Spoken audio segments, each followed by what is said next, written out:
चलो, तो पहले दूसरा तीसरा एक बार फिर से बता दूं, है ना, क्योंकि वो वीडियो में भी आ जाएगा। अपन ने कल वीडियो में क्या क्वेश्चन तो दिए हैं लेकिन आंसर ही नहीं दिए। पहले वाले के लिए क्या है, n का मान ऐसा क्या होना चाहिए ना, तो n का मान 1 2 3 4 5 इसमें से कुछ भी रखने पर हमेशा एक सम संख्या निकल कर आए। उसके लिए जो n है वो हमेशा किसका मल्टीपल होना चाहिए, 2 का मल्टीपल होना चाहिए, है ना।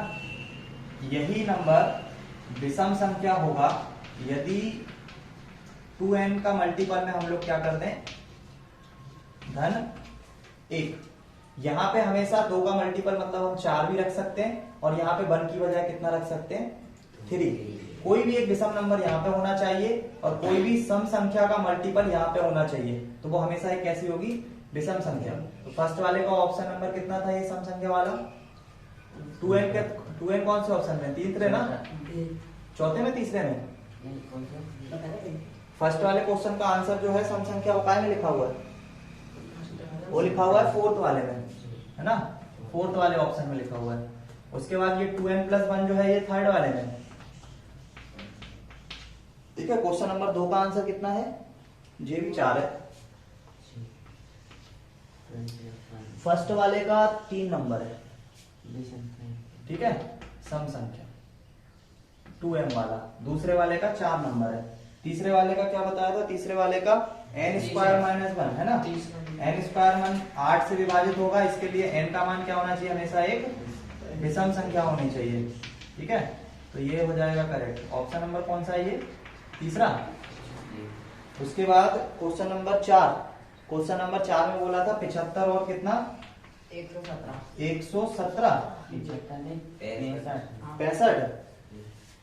65 और 117 के बीच ऐसी कौन सी 65 और 117 के एचसीएफ को 65m - 117, है ना, 65m - 117 के रूप में व्यक्त किया जा सके तो m का मान बताइए।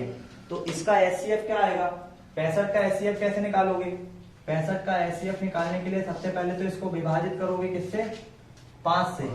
5 एकम 5, 5 दिया 5 एकम 5, 5 के पता है ना, और 13 एकम 13।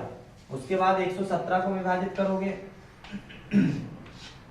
तो 13 से विभाजित हो जाएगा, हाँ किससे होगा, सबसे पहले कैसे होगा, ये 3 से नहीं होगा, 3 तिया 9, कितना बचेगा, कितना बचेगा, 2 बचेगा ना, 9 2 11, 3 तिया 9, कितना बचेगा, 2 बचेगा ना, 3 9 27, फिर 3 से जाएगा, 3 एकम 3, 3 तिया 9, और फिर किससे जाएगा, 13 से चला जाएगा। तो एचसीएफ कितना आएगा इनका, एचसीएफ कितना आएगा, सबसे छोटा कॉमन नंबर दोनों कितना है, 3 दिख रहा है क्या ऊपर वाले में भी, कितना दिख रहा है, 5 कहाँ दिख रहा है बे, एक 13 नहीं है, दोनों में आना चाहिए, दोनों में आना चाहिए, तो दोनों में ये आ नहीं रहा क्या, तो इनका एचसीएफ कितना आ रहा है, 13 आ रहा है ना। ऑप्शन में क्या क्या ऑप्शन है, 4 है, 2 है, 1 है, 3 4 है, 2 है, 1 है, 3 है। इस क्वेश्चन के आंसर में m की वैल्यू ऐसी क्या रखें कि रूप में व्यक्त किया जा सके, तो m का मान रख के देखना पड़ेगा यार, ऑप्शन से जाना पड़ेगा इस क्वेश्चन के ऊपर। क्वेश्चन नंबर फर्स्ट में 4 रख के देखोगे तो यहाँ पे 4 रख के देखना, कर लेना, इसको गुणा करके देख लेना, है ना। ये एक ऐसा नंबर आएगा यहाँ पे जिसका एचसीएफ भी कॉमन आने वाला है, ठीक है, कितना आने वाला है उसका एचसीएफ भी 13। तो यहाँ पे m का मान पहले कितना रखना, पहले ऑप्शन से 4 रखना, फिर 2 रखना, फिर 1 रखना और 3 रखना, ठीक है। हालांकि इन दोनों का शायद 1 रखने पर भी 65 में से 117 घटाएंगे तो माइनस का आ जाएगा ना, वो एचसीएफ नहीं होगा। रख के देख लेना, यहाँ पे m के मान 4 रखना, फिर 3 रखना, फिर 2 रखना, जो भी नंबर रखोगे उसका 65 में गुणा करना और उसको 117 में से क्या कर देना, घटा देना, और घटाने के बाद उत्तर कितना आना चाहिए उसका, या तो 13 आएगा या 13 का कोई मल्टीपल आएगा, ठीक है, तो वो उसका क्या हो जाएगा, आंसर हो जाएगा। किसी का, अच्छा इसका आंसर किसका था, आंसर क्या था इसका, 3, 1 लगा क्या है, मतलब तूने कितना लगा क्या है, 2 पे तो 2 ही है, 2 होगा भी इसका आंसर, और किसने क्या लगाया? मैं चौथा लगाया, चौथा नहीं आएगा। और कोई लगाया? दो सर। तेरे पीछे देख, व्हाइट वाली ब्लैक वाली चीटी है, देखना। नहीं ब्लैक है, वो काटती नहीं है, ब्लैक चीटी है, वो नहीं काटेगी, है ना? और कोई उम्मीदवार नहीं है ना? क्वेश्चन नंबर 5 का आंसर बताओ। वह सबसे बड़ी संख्या जिससे 70 और 125 को विभाजित करने पर क्रमशः शेषफल 5 और 8 प्राप्त हो, है ना? ऐसी 70 और 125 को विभाजित करने पर, तो 70 और 25 को विभाजित अगर हो रहे हैं, इसका मतलब इन दोनों से एक ऐसा नंबर निकल कर आएगा जो कि दोनों में कॉमन होगा, है ना? क्योंकि इन दोनों नंबर को हमें क्या करना है? विभाजित करवाना है किसी दूसरे नंबर से। किसी दो नंबर को अगर किसी एक नंबर से विभाजित करवाना है, तो इसका मतलब क्या है? उन दोनों के बीच का क्या निकाल रहा होगा? ये एचसीएफ निकाल रहा होगा। एलसीएम क्यों नहीं निकालेगा? क्योंकि एलसीएम एक ऐसा कॉमन नंबर होता है जो 70 और 125 दोनों के पास होगा। यही है ना, 70 और 125। इनका एलसीएम क्यों नहीं निकाल सकते? क्योंकि उसने क्वेश्चन में क्या बोला है? उसने क्वेश्चन में बोला है कि इन दोनों को विभाजित करने वाला एक ऐसा नंबर बताओ जिससे इनको विभाजित करने पर क्रमशः शेषफल जो है वो 5 और कितना आ जाए? 8 आ जाए। 5 और 8 ही है ना? 5 और 8 आ जाए। तो अगर कोई एक ऐसा नंबर ढूंढना है जिनसे ये दोनों क्या हो जाए? विभाजित हो जाए, है ना? तो ऐसा नंबर ढूंढने के लिए क्या करना पड़ेगा? इन दोनों का एचसीएफ निकालना पड़ेगा, है ना? जो कि इसमें भी कॉमन हो और इसमें भी कॉमन हो। तो सबसे पहले तो ये 5 को इसमें जोड़ दो और इस 8 को इसमें जोड़ दो, तो कितना होगा? 5 जोड़ेगा 3 जोड़ेगा 133, है ना? अब इन दोनों का एचसीएफ निकालो। 75 का निकालो सबसे पहले। तो 5 एकम 5, 5 25, 5 दिया 15 और 3 एकम 3, और 133 का निकालो। ये 133 का ऐसे विभाजित होगा? 2 से नहीं हो सकता, 3 से भी नहीं होगा, 4 से भी नहीं, 5 से भी नहीं, 6 से भी नहीं, 7 से भी नहीं, 11 से भी नहीं होगा, 13 से भी नहीं होगा। 11 एकम 11 और 23 हो जाएगा, तो 11 से भी नहीं होगा, 12 से भी नहीं होगा, 13 से भी नहीं होगा, 14 से भी नहीं होगा, 133। अरे हर कुछ ही 13 से भी नहीं होगा ये।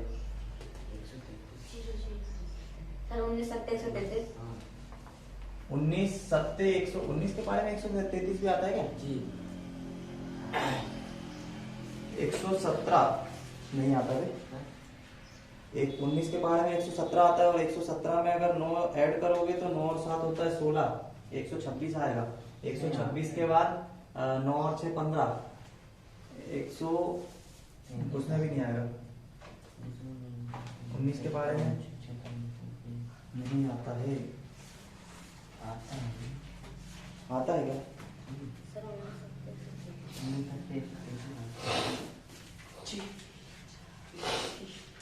19 दूनी 38, 19 से 57, 1976, 1995, तो कितने बार बोल रहे हो? 7 टाइम्स। कितने टाइम्स? 7 टाइम्स। 7 या 21 19, 9 7 63 आता है, ठीक है। 19 नमा 19 सत्ते ना,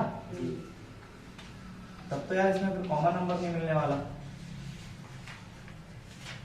चलो 70 और 125 का भी निकाल लो। 70 का कितना आएगा? 5 एकम 5 और कितना बचेगा? 4, 5 को 20, 2 सत्ते 14 और 7 एकम 7। फिर निकाल लो किसका? 125 का। 125 का 5 से 5 एकम 5, 5 दूनी 10, 5 25, 5 25, 5 एकम 5। देख लो सबसे छोटा कॉमन नंबर क्या आ रहा है? यहाँ पे भी है और यहाँ पे भी है। एलसीएम कितना आ जाएगा? 5 आ जाएगा। अब ठीक है, और ये चूंकि 5 से पूरे पूरे विभाजित है ना? 5 से क्या है? पूरे पूरे विभाजित है। इसका आंसर तुम लोगों ने क्या लगा क्या है?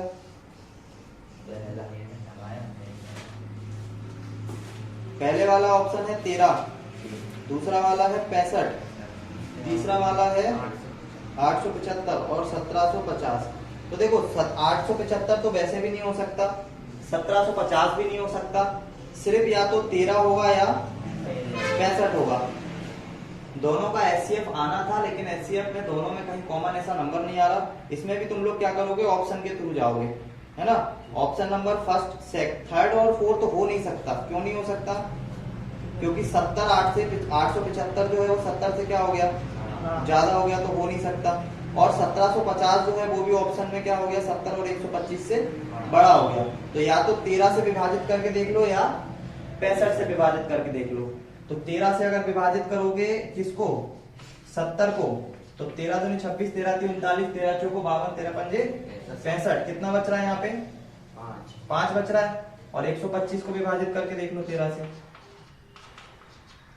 तो 13 का पहाड़ा 9 बार पढ़ लो,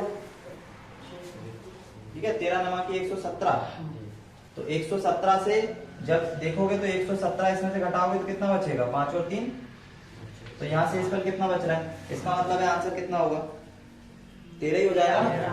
देखो 13 से विभाजित करने पर कितना बच रहा है, 5 बच रहा है, और 13 से विभाजित करने पर कितना बच रहा है, और यही तो बोला उसने कि इतना बचना चाहिए, है ना। तो इसमें भी किस पे जाओगे, ऑप्शन पे ही जाओगे। किसने लगाया 13? फिर भी तुम्हारे 3 तो सही हुआ ही नहीं ना। तुम लगा भी लोगे तो क्या हुआ, 13, तुम्हारे 3 तो ऑप्शन सही नहीं हुए ना। चलो अब आज की क्लास तो पूरी रिवीजन ही करने वाला है पर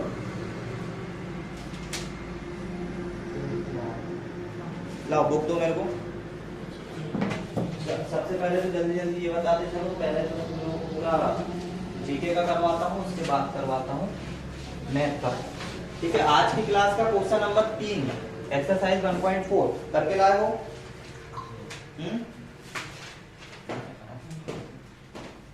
करके लाए हो या नहीं? नहीं लेके आए करके, अच्छे काम कर रहे हो तुम लोग, है ना। चलो सबसे पहले तो भारत के अंदर इसके ऊपर बार लगा हुआ था ना क्वेश्चन के ऊपर, हाँ 1 2 3 4 5 6 7 8 9।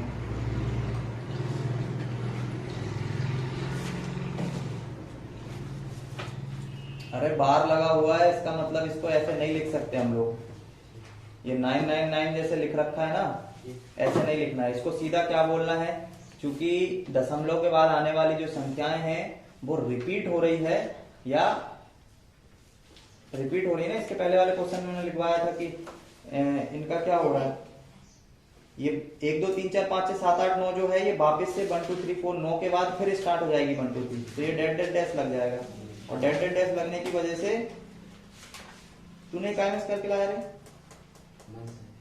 तो नीचे 9 9 9 कैसे लिखा तूने, मन से लिख दिया 9 9 9। ये कहीं की पुस्तक कहीं लिखा मिलेगा तभी लिखोगे, ये तुम 9 9 9 ऐसे थोड़ी लिख दोगे। बार का ऊपर जब हटता है तो नीचे 9 आता है, ये तो पता है 9 9 9 आता है, लेकिन ऐसे 9 नहीं आता, वो 43 और 123 ये जो पूरा नंबर है ना, इसमें से माइनस करना पड़ेगा 1 2 3 4 5 6 7 8 9 को, और नीचे लिखना पड़ेगा 9, और उसके बाद 90 में से इनके सबके जो बार वाले नंबर है उनके 9 9 9 आएंगे, ऐसे थोड़ी होगा। वो तुमने लिख के कहां से ले आया ये 9 9 9 ना। इस क्वेश्चन का भी परिमेय संख्या ये नहीं होगी, क्यों नहीं होगी, क्योंकि उसके पॉइंट के बाद जो नंबर आ रहे हैं वो सारे के सारे क्या हो रहे हैं, रिपीट हो रहे हैं, और रिपीट अगर होंगे तो इसका मतलब है कि वो क्या नहीं होगी, एक परिमेय संख्या नहीं होगी, है ना, अगर नंबर रिपीट हो रहे हैं तो। चलो भारत के अंदर, भारत क्या, पहले तो आ जाओ अपनी पृथ्वी के अंदर, है ना।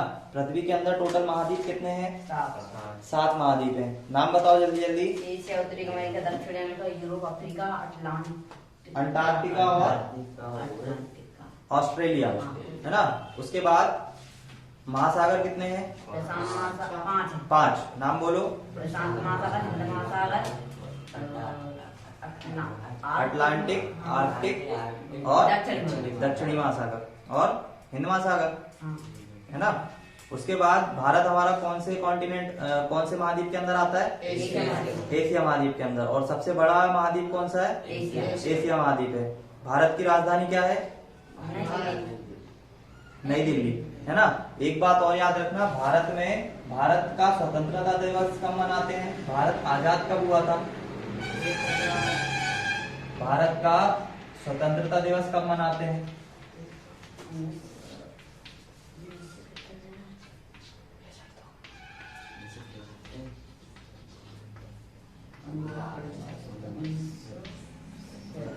ठीक है। 15 अगस्त मनाते हो, 15 अगस्त को हमारा भारत क्या हुआ था, आजाद हुआ था, ठीक है। सबसे पहली बात तो ये कि भारत किस महाद्वीप के अंदर आता है, एशिया महाद्वीप के अंदर आता है, ठीक है। और एशिया महाद्वीप पूरे महाद्वीपों में सबसे बड़ा महाद्वीप है। एशिया महाद्वीप के अंदर आता है कौन, भारत। एशिया महाद्वीप के अंदर टोटल कंट्री कितनी बताई थी, 48 कंट्रियां हैं, और उन कंट्री में हमारा आता है कौन, भारत। भारत आजाद कब हुआ था, 15 अगस्त 1947 को।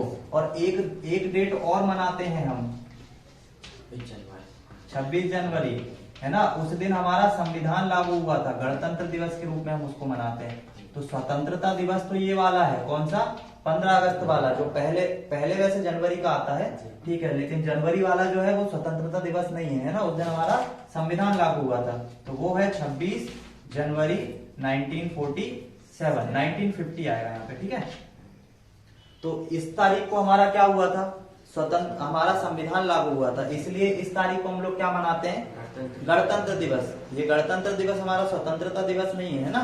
स्वतंत्रता दिवस कितना है हमारा, 15 अगस्त 1947, ठीक है।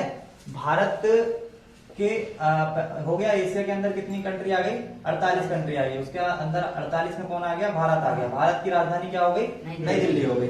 भारत के अंदर जो राष्ट्रपति है, राष्ट्रपति कौन है भारत के अंदर, अरे वो तो मध्य प्रदेश के बारे में आ गए तुम, भारत की पूछ रहा हूँ। भारत का राष्ट्रपति कौन है, भारत का प्रधानमंत्री कौन है, नरेंद्र मोदी। राष्ट्रपति कौन है, भारत का राष्ट्रपति कौन है, भारत के राष्ट्रपति रामनाथ कोविंद, है ना। उपराष्ट्रपति कौन है, वेंकैया नायडू। राज्यपाल नहीं, वित्त मंत्री कौन है, निर्मला सीतारमण। विदेश मंत्री कौन है, एस जयशंकर, है ना। रक्षा मंत्री कौन है, रक्षा मंत्री कौन है, राजनाथ सिंह। कोविंद तो वो है राष्ट्रपति, है ना, है ना। रक्षा मंत्री कौन है, राजनाथ सिंह। उसके बाद हमारे गृह मंत्री कौन है, अमित शाह। फिर मध्य प्रदेश कब आजाद हुआ था, मध्य प्रदेश का आजाद नहीं, मध्य प्रदेश का गठन कब हुआ था, 1 नवंबर 1956 को। मध्य प्रदेश का सीएम कौन है, शिवराज सिंह चौहान। राज्यपाल कौन है, मंगूभाई सिंह पटेल। सुप्रीम कोर्ट के जज कौन है, सुप्रीम कोर्ट के जज कौन है, सुप्रीम कोर्ट के जज हैं एन.वी. रमन। और हाई कोर्ट के जज कौन है मध्य प्रदेश के अंदर, मध्य प्रदेश का हाई कोर्ट कहाँ पे है, जबलपुर में, है ना। मध्य प्रदेश का हाई कोर्ट कहाँ पे, मध्य प्रदेश की सबसे बड़ी सिटी कौन सी है, इंदौर। और यहाँ के हाई कोर्ट के जज कौन है, रवि मालीमत, है ना। उसके बाद मध्य प्रदेश का राजकीय पुष्प क्या है, पलाश। पलाश बोल लो या वाटर लिली बोल लो, है ना। वाटर लिली भी अपने यहाँ पे एक व्हाइट कलर का पौधा है, कमल के फूल जैसे ही होता है, व्हाइट लिली करके, ठीक है। उसके बाद पक्षी कौन सा है, फ्लाई कास्टर। फ्लाई कास्टर को एक नाम से और जानते हैं, उसका नाम, फ्लाई कास्टर का एक नाम और है यार, अच्छा सा नाम है उसका, कलर वाला है कोई, बुलबुल। हाँ, बुलबुल जैसा ही है कुछ, हरे रंग का पक्षी रहता है ना अपने यहाँ पे, चलो आएगा नाम बताएंगे। उसके बाद वो कौन है, जानवर, पशु के अंदर बारहसिंगा। पशु के बाद मछली, मछली कौन सी है, महासिर, है ना। और क्या बच गया, हो गया पूरा, फल बच रहा है ना, फल तो पता ही होगा, आम है। और क्या बच गया, हो गया पूरा। अब ऐसे ही पढ़ते रहना, ठीक है। मध्य प्रदेश की भी जानकारी हो जाएगी और भारत की भी। अच्छा, मध्य प्रदेश की नदियां, है ना। कौन कौन सी नदी है अपने मध्य प्रदेश में? नर्मदा नर्मदा है, सोन है, ताप्ती है, बेतवा है और छिप्रा है। छिप्रा कहाँ पे है? उज्जैन के तट पे। उज्जैन में जब अपन लोग जाते हैं तो किस नदी में नहाएंगे? छिप्रा नदी में नहाएंगे, है ना। होशंगाबाद जाएंगे और जबलपुर जाएंगे तो किस नदी में नहाएंगे? नर्मदा में नहाएंगे। उसके बाद कोई ऐसी प्रमुख नहीं है। नर्मदा नदी गिरती कहाँ पे है? वो तो निकलती है अमरकंटक से, गिरेगी कहाँ? हिंद, हाँ, हिंद महासागर के अंदर गिरेगी। ठीक है, क्योंकि उधर से ऐसे घूम के आएगी, इधर से सामने से हिंद महासागर इधर तरफ है तो इधर आके गिर जाएगी। ठीक है, हो गया ये पूरा का पूरा। इसके बाद क्या?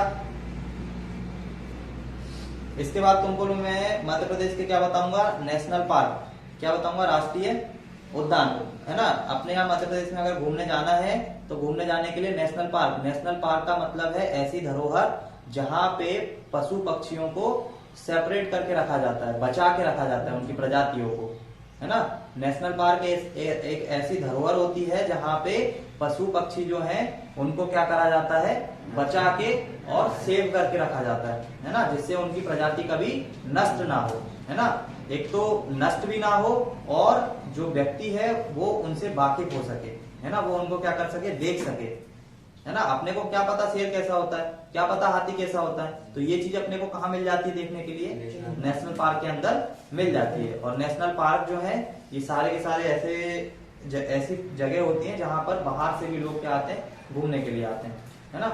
नेशनल पार्क एक्चुअल में किसी भी स्टेट के लिए कमाई का साधन भी होता है।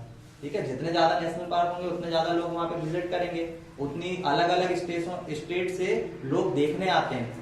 किसको देखने आते हैं? या तो प्राकृतिक धरोहर को देखने आते हैं या नेशनल पार्क को प्राकृतिक धरोहर से मतलब जो उस स्टेट में सबसे पुरानी मस्जिद होगी या मंदिर होगा या तालाब होगा, है ना। होता है किसी किसी स्टेट के अंदर, जैसे अपने मध्य प्रदेश के अंदर सांची स्पूता है ना, खजुराहो के मंदिर है। इनको देखने के लिए कहाँ से लोग आते हैं?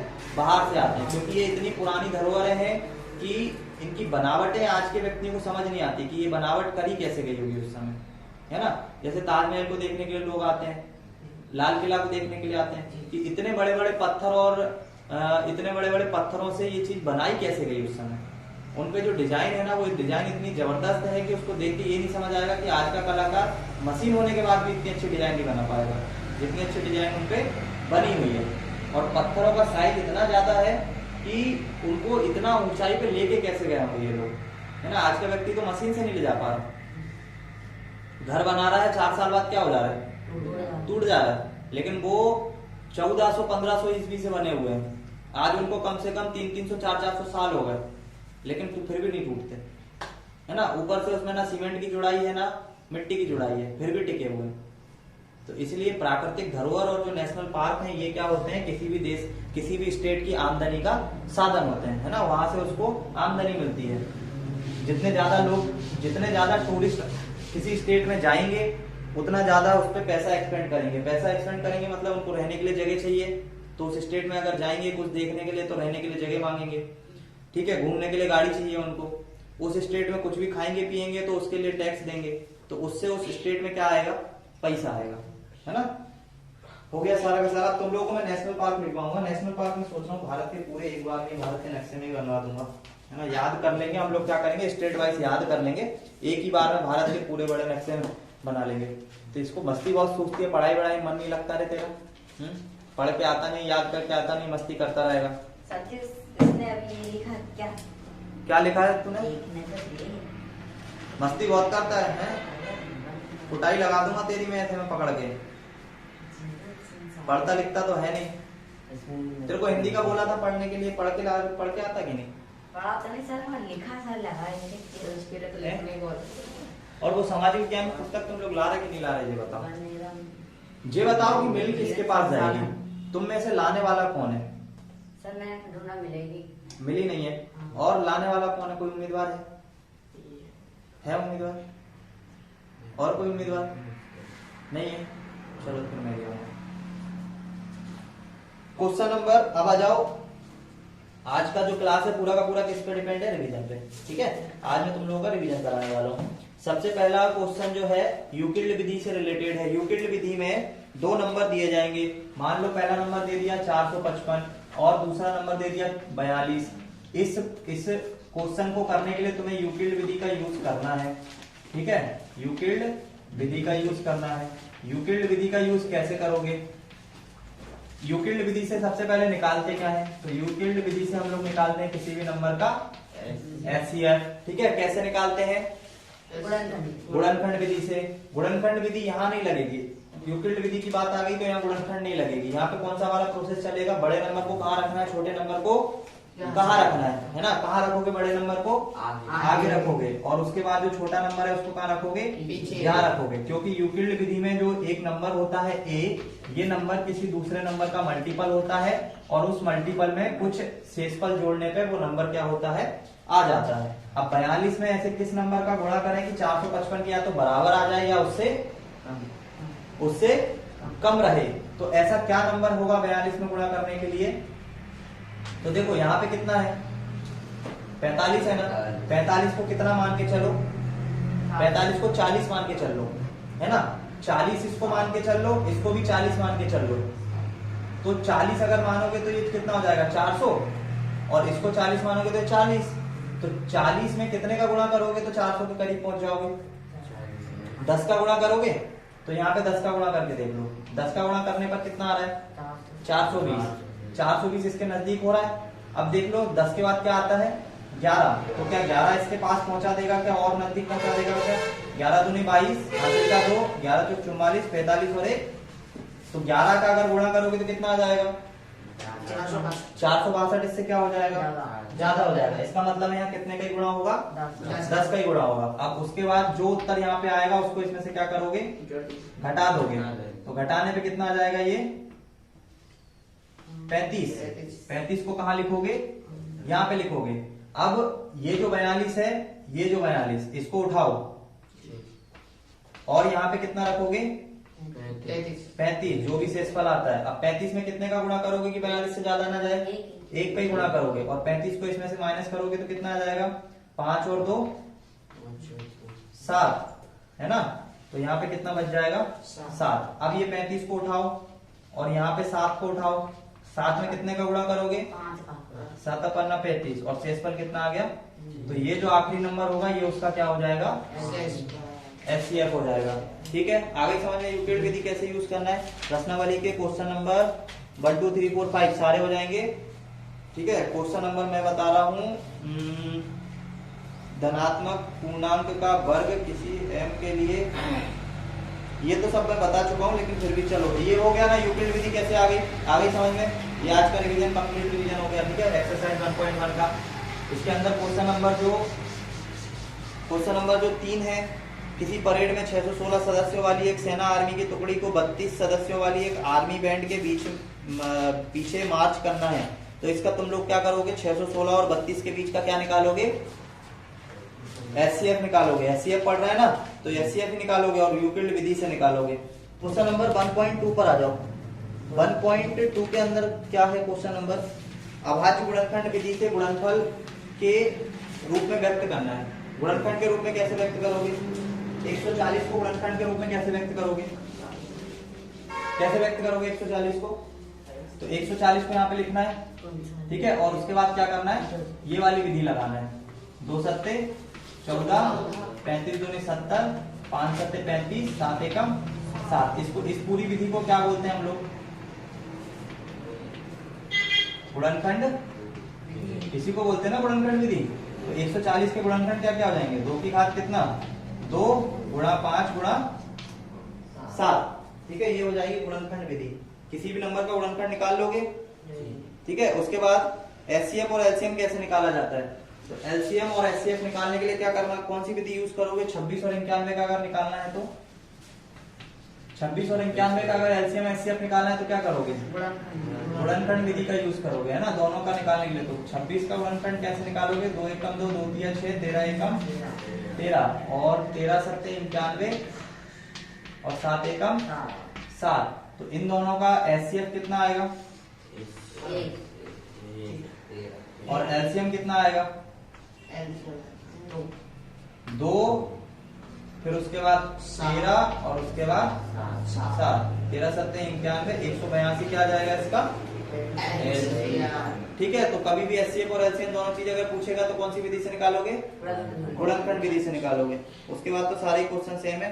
चलो 6 की घात n, 2 की घात n या 6 की घात n है ना, 2 की घात n या 6 की घात n। अगर 6 की घात n है तो क्या ये इसका इकाई का अंक कभी शून्य हो सकता है क्या?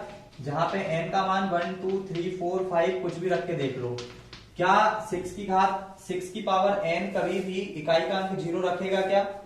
नहीं रखेगा, क्योंकि इकाई का अंक शून्य होने के लिए, इकाई का अंक शून्य होने के लिए उसके गुणनखंड में क्या क्या होना चाहिए?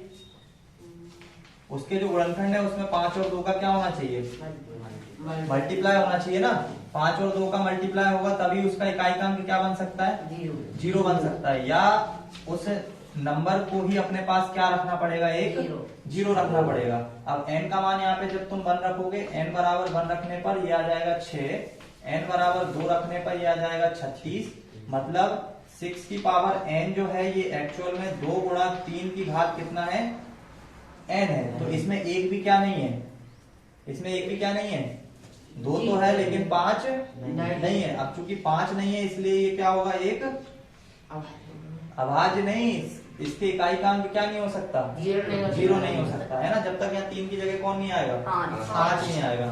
ठीक है, तो ये हो गया इस क्वेश्चन नंबर कौन से का आंसर? 5 का आंसर। ठीक है, 6 और 7 में तो दोनों में एलसीएम निकालना है। एक्सरसाइज 1.3 में हमें क्या करना पड़ता है?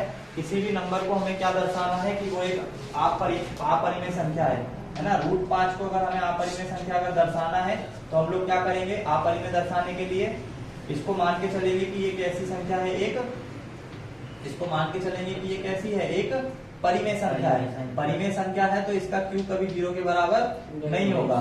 और परिमेय संख्या में हमेशा क्या होता है कि उनका जो एचसीएफ है वो हमेशा कुछ ना कुछ आता है ना। तो हम इसका एचसीएफ कितना मान के चल रहे हैं? 1 मान के चल रहे हैं। क्योंकि एचसीएफ 1 है इसलिए ये हम लोग इसको मान के चल रहे हैं सहअभाज्य संख्या। सहअभाज्य संख्या का मतलब क्या होता है? दोनों ही नंबर ऐसे नंबर होंगे कि मान लो यहाँ पे 11 है और यहाँ पे 23 है, तो इन दोनों का एचसीएफ कितना आएगा? एचसीएफ कितना आएगा?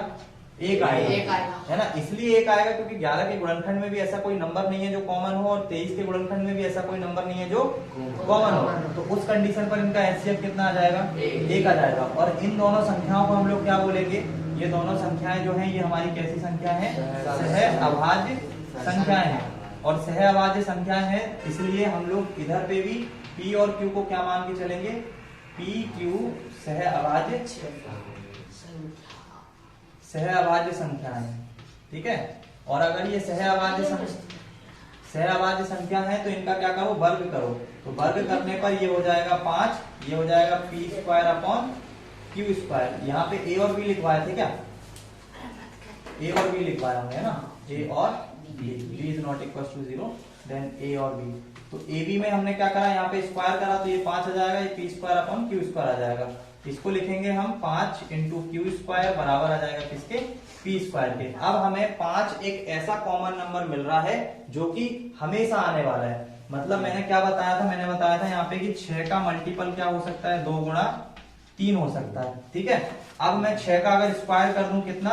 36। तो ये 36 भी डिवाइड होगा किससे? 2 से और 3 से हो जाएगा।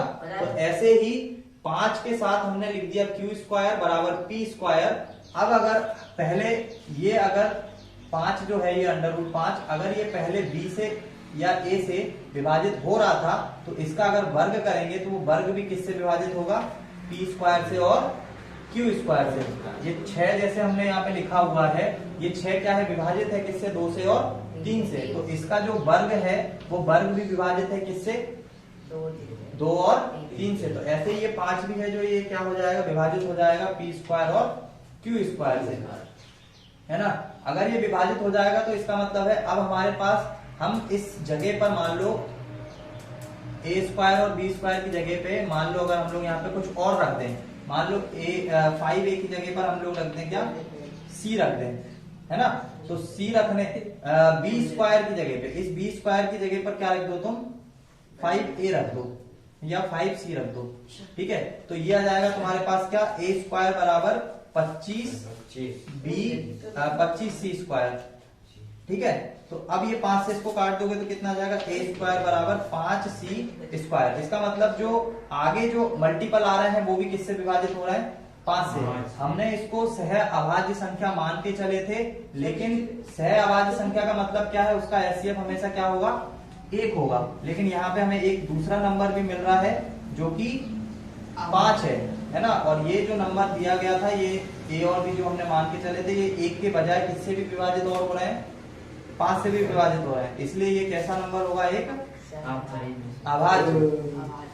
हाँ, आपरी में और परी में पढ़ रहा है ना, तो ये कैसा नंबर हो जाएगा, आपरी में हो जाएगा। इसके बाद ये हो गई एक्सरसाइज कितनी, 1.3 और 1.4 तो अभी बता ही दिया।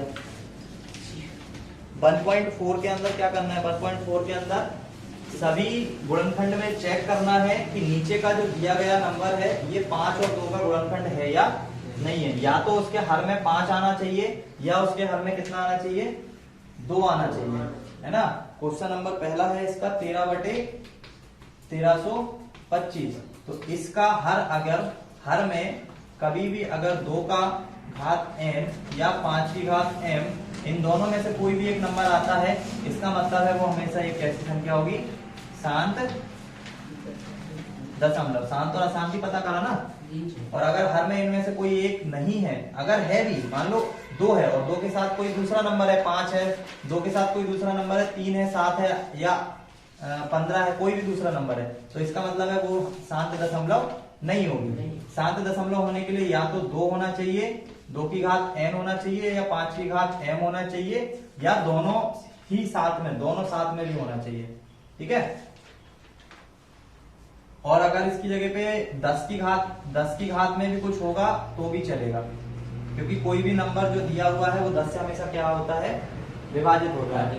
कोई भी नंबर दिया हुआ है तो वो हमेशा 2 से क्या होगा, विभाजित होगा। 5 अगर कोई भी नंबर दिया हुआ है तो वो हमेशा किससे विभाजित होगा, 5 से भी विभाजित होगा, ठीक है। तो 2, 5, 10 ऐसे 3 नंबर हैं जिनसे कोई भी नंबर हमेशा क्या होगा, विभाजित होगा। तो अगर इनसे विभाजित होगा तो वो हमेशा एक कैसा नंबर निकाल के लेकर आएंगे, शांत दशमलव। और अगर इन तीनों में से कोई भी उनके हर में नहीं है तो इसका मतलब है वो हमेशा कैसा होने वाला है, अशांत दशमलव होने वाला है, ठीक है। तो ये तो हो गया आज का क्लास का पूरा रिवीजन। कल बनाऊंगा मैं तुम लोगों का टेस्ट पेपर, और टेस्ट पेपर बनाने के लिए पढ़ के आना, ठीक है। इसीलिए आज रिवीजन करवा दिया, ठीक है। तो जाओ, चैप्टर नंबर 2 स्टार्ट करेंगे।